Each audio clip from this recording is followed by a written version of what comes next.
Bismillahirrahmanirrahim. Alhamdulillah, puji syukur kita haturkan kehadirat Allah Subhanahu wa taala di kesempatan siang hari ini. Kembali kita melanjutkan kajian rutin dengan membaca kitab Bulughul Maram.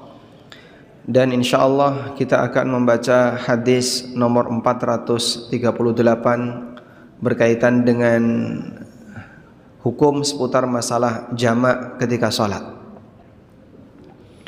Hadis 438. Sebelumnya kita akan berikan pengantar terlebih dahulu tentang masalah jamak. Allah Subhanahu wa taala mewajibkan bagi para hambanya untuk melaksanakan salat, dan jika kita perhatikan rentang waktu salat itu sangat teratur, di mana ada satu salat yang terpisah dari 4 salat yang lain. Allah Subhanahu wa taala berfirman, "Aqimis salata liduluki syamsi ila ghasaqil lail wa qur'anal fajr." Tegakkanlah salat liduluki syamsi, sejak matahari tergelincir, ila ghasaqil lail, sampai tengah malam, wa qur'anal fajri, dan lakukanlah salat fajar di waktu fajar. Dalam ayat ini Allah menjelaskan tentang waktu-waktu salat. Aqimis salata liduluki syamsi ila ghasaqil lail. Di sini Allah menyebutkan rentang. Dari mulai tergelincir matahari, sejak kapan itu? Zuhur. Ila ghasaqil lail, sampai tengah malam, yaitu sampai batas akhir salat Isya. Dan antara rentang zuhur sampai Isya, salat yang kita kerjakan itu berdekatan. Zuhur, sekian jam berikutnya Asar, sekian jam berikutnya Maghrib, sekian jam berikutnya Isya, berdekatan. Wa Qur'anal fajri, dan kerjakanlah Quran di waktu fajar, yaitu salat subuh. Sehingga 4 salat disebutkan oleh Allah waktunya dalam bentuk rentang, batas awal, batas akhir, dan 1 salat disebutkan oleh Allah terpisah. Oleh karena itu, kaitannya dengan masalah jamak, untuk 1 salat dia tidak bisa dijamak dengan salat apapun, yaitu salat subuh. Subuh tidak bisa dijamak dengan Isya, dan tidak bisa dijamak dengan zuhur. Sehingga dari Isya sampai subuh rentangnya panjang, dari subuh sampai zuhur rentangnya panjang. Maka 2 salat ini tidak bisa dijamak. Karena itulah pendapat yang lebih tepat berkaitan dengan batas akhir waktu salat Isya. Kapan batas akhir waktu salat Isya? Pendapat yang lebih kuat adalah tengah malam. Sehingga orang yang mengerjakan salat Isya pasca tengah malam, berarti dia telah mengerjakan salat Isya di luar waktu.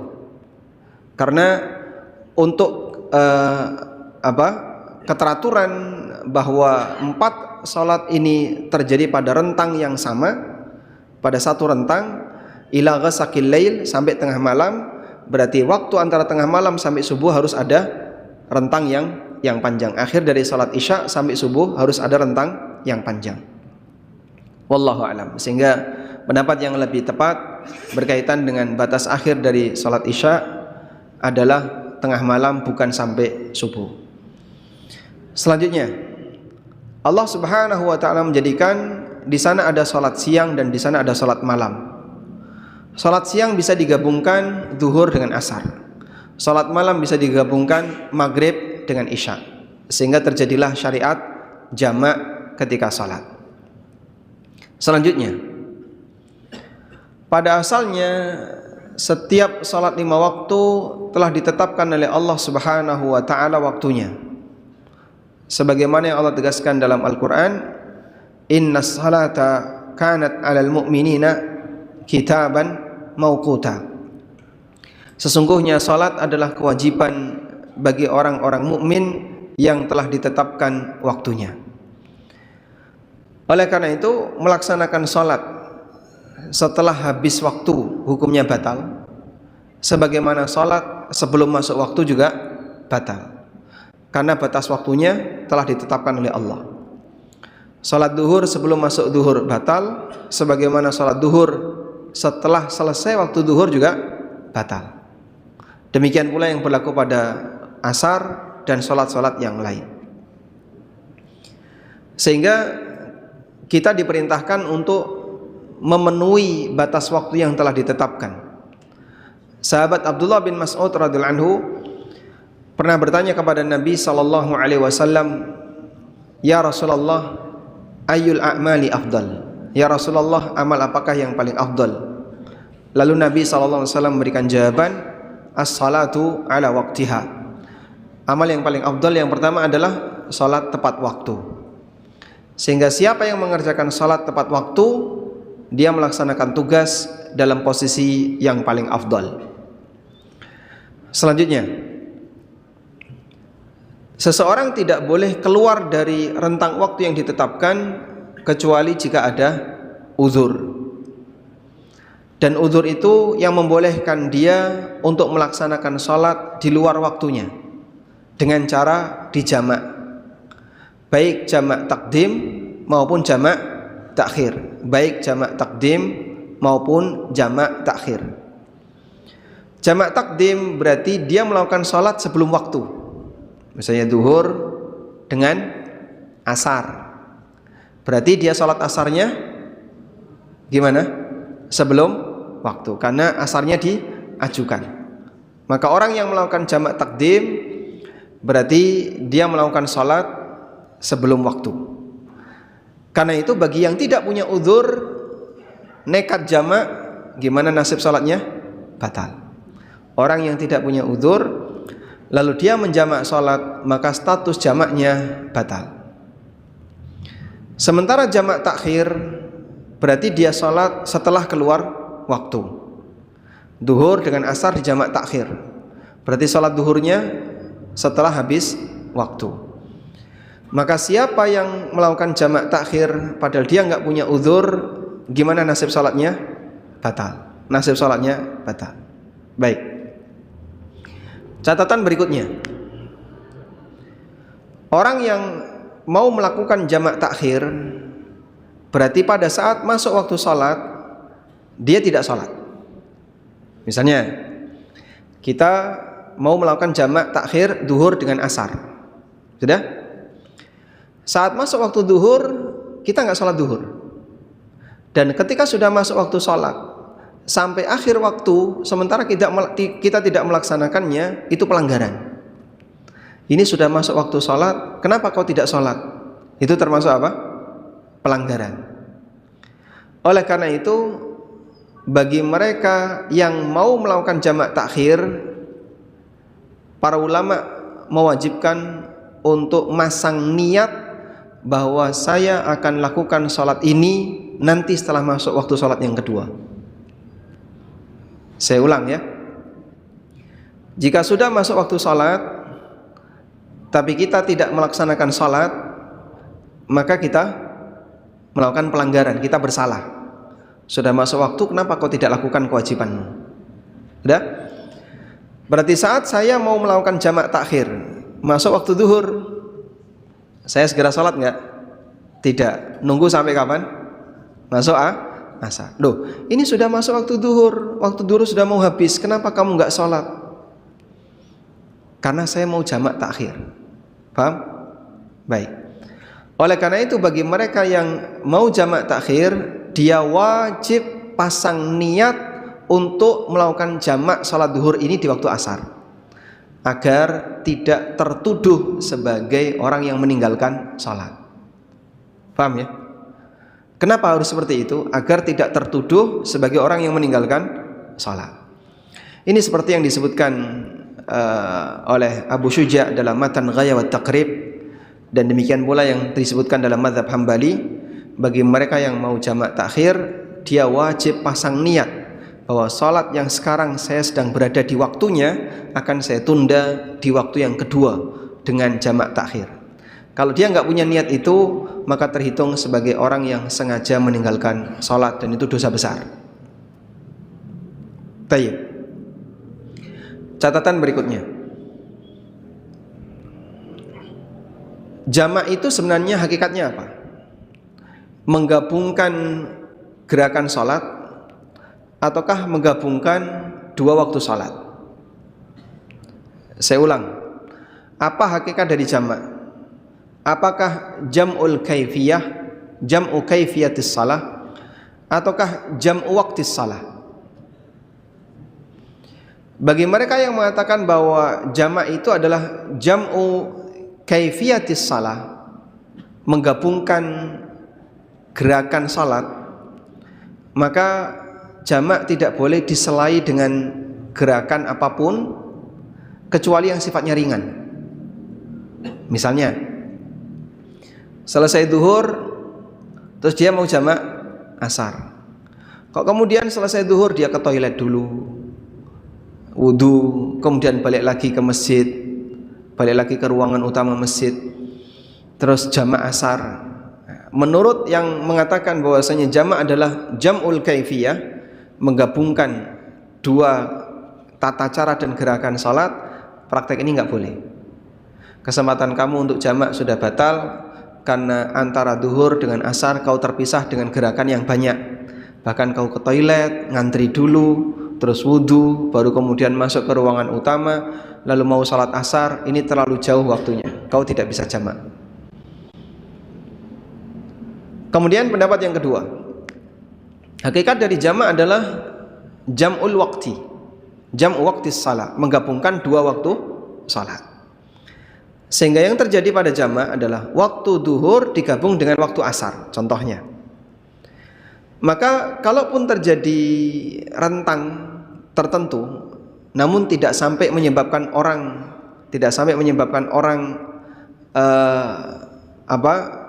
berlebihan dalam melakukan aktivitas, dalam arti dia kayaknya sudah nggak punya niat untuk sholat misalnya, maka dia masih boleh untuk jamak. Contoh ya, selesai duhur kemudian dia ke toilet atau dia batal terus wudu, apakah masih bisa untuk jamak asar? Berdasarkan pendapat yang kedua ini bisa. Tapi kalau dia melakukan aktivitas di mana orang akan menilai bahwa dengan aktivitas ini dia sudah tidak lagi untuk sholat, tidak lagi punya keinginan untuk sholat, maka dia sudah tidak punya kesempatan untuk jamak. Contoh, selesai sholat duhur dia kuliah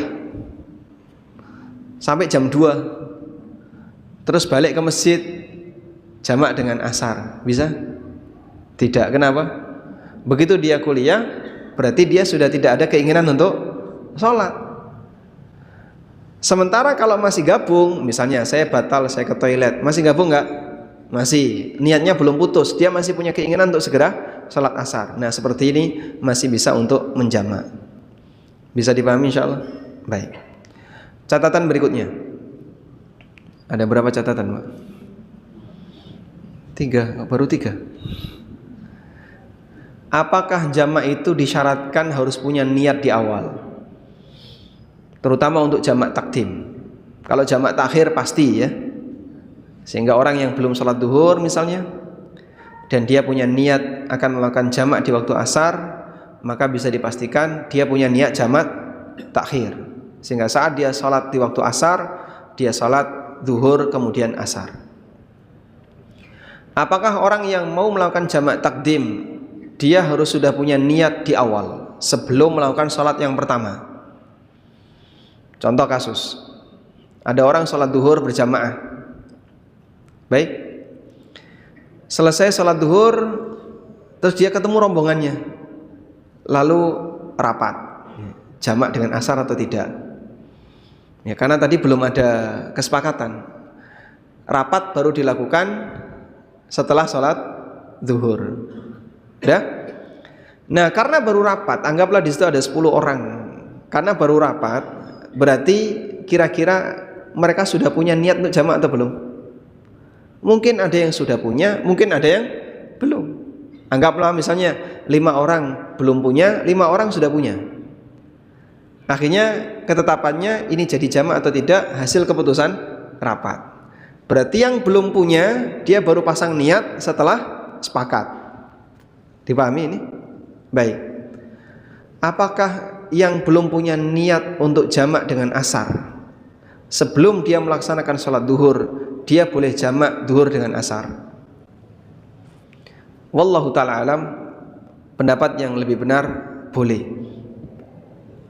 Karena jamak itu tadi ya, menggabungkan dua waktu sholat, dan tidak disyaratkan dalam kejadian menggabungkan itu diiringi dengan niat bahwa sholat pertama dengan sholat yang kedua harus digabungkan.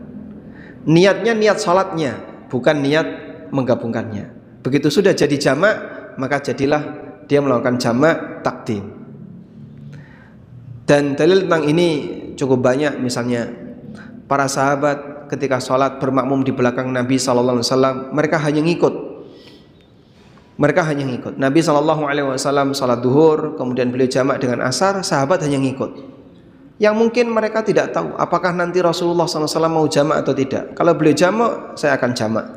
Kalau beliau tidak jamak, ya kita enggak jamak. Sehingga mereka hanya ngikut. Nabi SAW ketika itu menjadi imam dan para sahabat ngikuti beliau.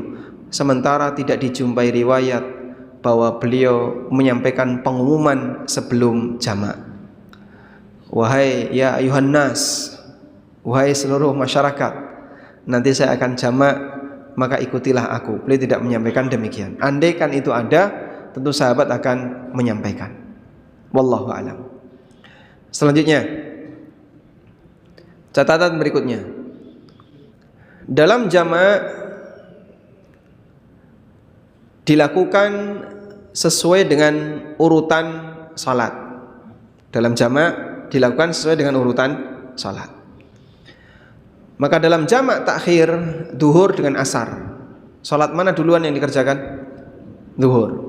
Baru kemudian salat asar. Maghrib dengan isya mana duluan? Maghrib. Baru kemudian isya. Sehingga dikerjakan sesuai dengan urutan.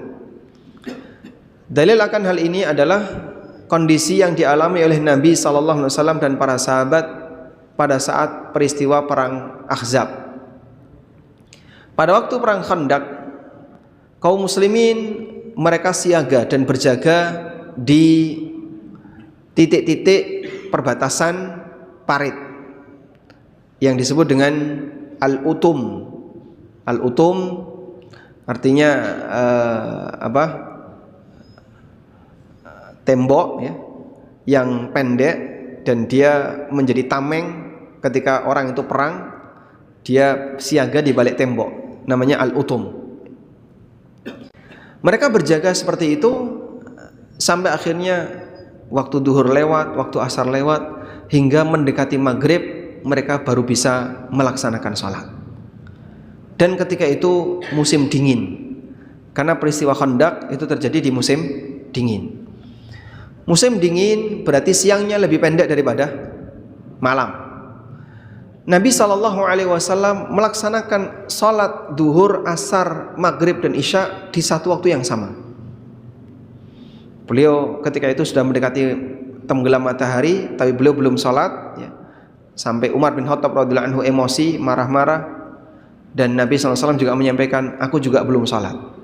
Akhirnya sebagai peraturan perang di masa silam, kalau maghrib perang berhenti, malam perang berhenti. Begitu sudah masuk waktu malam, barulah masing-masing kembali ke posnya sendiri-sendiri. Di saat itulah Nabi SAW dan para sahabat baru bisa melaksanakan sholat. Maka beliau sholat duhur, asar, maghrib, isya berurutan di satu waktu yang sama. Dan para ulama mengatakan ketika itu belum ada syariat tentang sholat khauf, belum ada syariat tentang sholat perang, sehingga Nabi SAW tidak melakukan sholat khauf. Sholat khauf itu baru ada belakangan. Taib. Dalam kejadian inilah kita bisa memahami bahwa bagian dari aturan dalam jamak itu dikerjakan sesuai dengan urutan sholat. Maka jamak takhir, maghrib dulu baru isya, duhur dulu baru asar, dan demikian seterusnya. Selanjutnya, kita sudah pernah belajar tentang qasar, dan sekarang kita belajar tentang jamak. Dan jamak dengan qasar ini dua hal yang berbeda. Jamak sendiri, qasar sendiri. Meskipun terkadang digabung jamak sekaligus qasar. Mungkin nggak Pak jamak saja tanpa qasar? Mungkin. Mungkinkah qasar saja tanpa jamak? Mungkin. Sehingga dua-duanya memungkinkan. Sudah?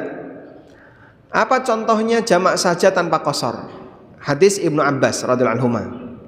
Beliau pernah menceritakan, jama'an nabiyyu sallallahu alaihi wasallam baina adh-dhuhri wal asri wal maghribi wal isya bil madinati min ghairi matarin wala khaufin.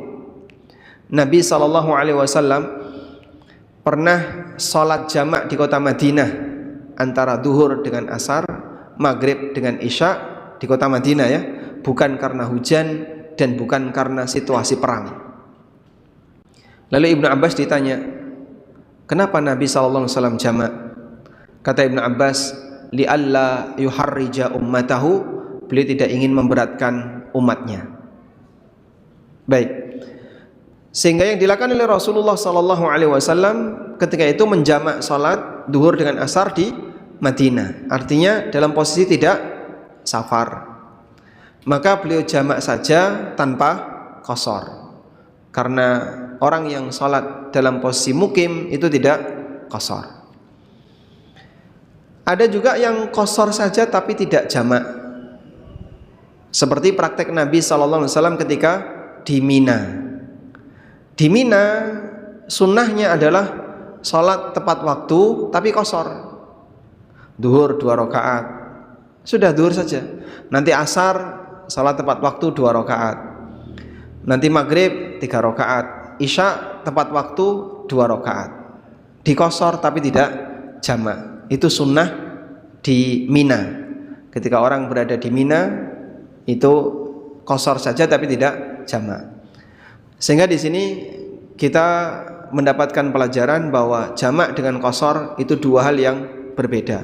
Ada jamak saja tanpa qasar, ada qasar saja tanpa jamak. Baik. Lalu apa latar belakangnya jamak dengan apa latar belakangnya qasar? Kemarin sudah kita bahas bahwa qasar itu disyariatkan karena orangnya safar. Sehingga siapa yang safar dia qasar. Maka safar sama dengan qasar. Karena itu bagi siapa yang tidak safar nggak boleh qasar. Sakit Pak nggak boleh qasar, kecuali kalau dia dirawat di luar kota, baru dia bisa qasar. Karena udzur qasar itu hanya satu, yaitu safar. Yang kedua, jamak. Udzur jamak lebih longgar daripada qasar. Jamak itu bisa karena safar, bisa karena sakit, bisa karena hujan, bahkan bisa karena situasi tertentu yang dia dalam posisi sehat walafiat. Misalnya akan ada kesibukan yang tidak mungkin bisa dia tinggalkan ketika nanti dia akan melakukan tindakan seperti ini. Kita boleh sebutkan contoh ya. Kalau andai kan seorang dokter mau melakukan tindakan operasi, butuh waktu nabrak sholat. Misal ya, operasi dimulai sebelum maghrib jam 5 dan akan berakhir kurang lebih jam 8 malam misalnya, atau bahkan sampai jam 9 malam. Otomatis dia akan melintasi waktu maghrib. Maka dalam posisi ini dokter boleh jamak takhir. Karena alasan apa? Tidak memungkinkan meninggalkan lokasi operasi dalam posisi dia sedang melakukan tindakan. Anda bisa bayangkan ya, wis dibelah, saya tak tinggal. Wis dibelah, tak tinggal sik, aku tak sholat. Saya nggak tahu apakah bisa gantian shift-shiftan atau tidak, mungkin dokter lebih paham ya. Sehingga misalnya di situ ada 3 tim dokter ya, ada 3 orang satu tim dokter misalnya melakukan satu tindakan operasi selama sekian jam. Dalam tindakan itu kalau kemudian tidak bisa dihentikan, nabrak waktu sholat, maka dia boleh jamak. Jadi mungkin ini sifatnya pekerjaan, tapi karena genting dia bisa jamak. Nggak ada hujan, orangnya sehat walafiat, bukan sakit, dalam posisi dia punya kesibukan tertentu yang tidak mungkin untuk ditinggalkan. Baik, karena itulah para ulama mengatakan jam'us salati sunnatun aridah. Jamak salat itu karena ada kejadian insidental. Sunnah aridah, jamak salat dilakukan karena ada kejadian insidental. Karena itu dilakukan dengan sebab tertentu. Wallahu a'lam. Baik, itu beberapa pengantar yang perlu diperhatikan berkaitan dengan masalah jamak. Ada berapa catatan, Pak? Coba kita ulang ya. Pertama apa? Pertama tentang penjelasan dalam Al-Quran mengenai waktu salat. Waktu salat yang 5, 4 ini Allah jelaskan dalam bentuk rentang, dan 1 disebutkan secara terpisah. Aqimis salata liduluki syamsi ila ghasaqil lail wa Qur'an al-fajr. Tegakkanlah salat dari sejak matahari tergelincir sampai tengah malam. Ini menjelaskan tentang rentang awal, rentang akhir untuk waktu salat, dari mulai zuhur sampai akhir dari salat isya, yaitu tengah malam. Sedangkan salat subuh terpisah, wa Qur'an al-fajr, dan kerjakanlah Quran di waktu fajar. Salat subuh disebut dengan Qur'anul Fajr karena dianjurkan ketika salat subuh memperpanjang bacaan Al-Quran, sehingga salat subuh yang sesuai sunnah, bacaan yang dibaca ketika salat adalah surat-surat yang panjang. Oleh karena itu, catatan berikutnya yang kedua, sebagai konsekuensinya satu salat ini tidak bisa dijamak dengan salat apapun. Subuh tidak bisa dijamak dengan isya, tidak bisa dijamak dengan zuhur. Sehingga yang bisa dijamak adalah yang ada di rentang ini, yang siang dan yang malam, zuhur asar dan maghrib isya. Selanjutnya, catatan yang ketiga, bahwa jamak itu sifatnya apa tadi? Menggabungkan waktu, bukan menggabungkan kaifiyah. Maka meskipun ada rentang tidak masalah. Yang penting dia tidak melakukan aktivitas yang menunjukkan dia sudah memutus kegiatan salat. Catatan yang keempat, bahwa jamak itu dikerjakan sesuai urutan. Bagi mereka yang jamak takhir, zuhur, asar. Jamak takhir di waktu asar, jamak takhir di waktu isya, maghrib, isya.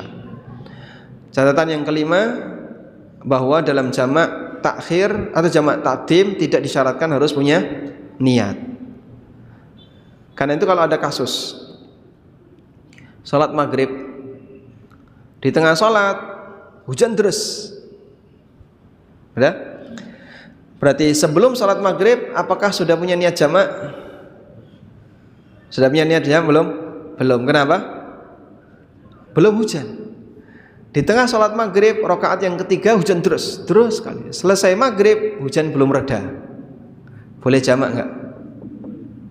Boleh jamak enggak? Boleh? Boleh. Tapi kan dia enggak punya niat, Pak. Tadi sebelum maghrib dia punya niat jamak isya enggak? Tidak. Kenapa? Belum turun hujan. Kalau gambling boleh enggak, Pak? Misalnya udah lihat mendung, gelap, ini kayaknya kok peluang besar hujan ya. Udahlah, wahai jamaah, niatkan jamak isya misalnya. Barangkali nanti kalau jadi turun hujan, alhamdulillah kita sekalian jamak isya. Boleh kayak gitu? Enggak boleh. Kok bisa gambling kayak gini ya? Baik. Sehingga yang bisa dia lakukan adalah begitu selesai maghrib kok hujan belum reda dan itu bisa membasahi badan, kalau orang keluar dari masjid maka dia boleh jamak dengan isya. Selanjutnya, jamak itu sifatnya sunnatun aridah. Artinya dia dikerjakan karena ada sebab, dan sebab ini merupakan uzurnya. Maka orang yang melakukan sholat jamak tanpa uzur batal sholat yang tidak pada waktunya. Termasuk juga tadi catatan yang terlewat, hukum asal sholat dikerjakan pada waktunya. Siapa yang melakukan jamak tanpa udzur berarti dia pasti sholat di luar waktu, baik takdim maupun takhir. Wallahu a'lam. Walhamdulillahirabbil alamin. Itu beberapa pengantar dan nampaknya sudah jam 1. Maka untuk pembacaan hadis insyaallah akan kita bacakan di pertemuan berikutnya insyaallah taala. Demikian, wassallallahu ala nabiyyina Muhammadin wa ala alihi wa sahbihi wasallam.